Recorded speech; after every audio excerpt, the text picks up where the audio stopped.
ایک سوال شاہ نواز خان کا ہے، باقر گنج پٹنہ سے۔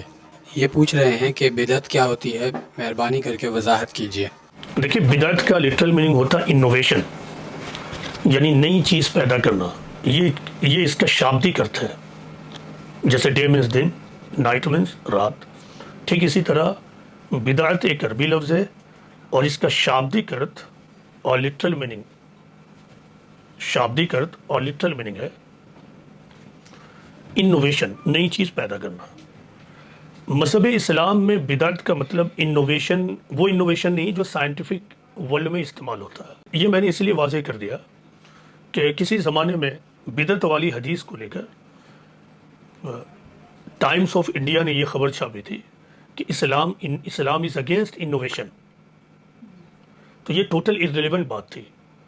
اسی لیے میں نے یہ بات واضح کر دی کہ بدعت کا لٹرل میننگ انوویشن ہے، لیکن اسلامی مذہب میں بدعت کا مطلب ہے کوئی نئی چیز پیدا کرنا دین بنا کر، جس چیز کو پروفٹ آف گاڈ محمد صلی اللہ علیہ وسلم نے دین بنا کر انسانیت کو دیا ہے کہ یہ دین ہے، یہ خدا کی طرف سے تمام انسانیت کے لیے ہے۔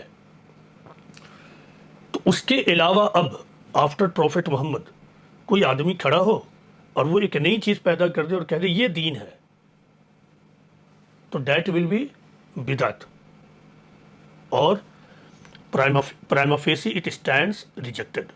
اسلامی شریعت میں اسے سرے سے ریجیکٹ کر دیا جائے گا۔ دین صرف وہی دین ہوگا جس کو اللہ کے رسول محمد بن عبداللہ صلی اللہ علیہ وسلم نے بتا دیا ہے کہ یہ دین ہے۔ دین وہی دین ہے جو قرآن و سنت میں پوری طرح واضح ہے۔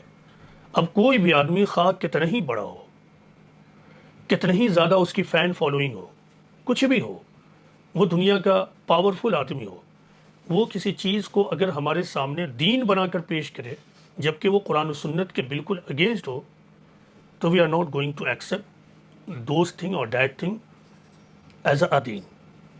دین ہمیں کہاں سے ملے گا؟ دین ہمیں قرآن و سنت سے ملے گا۔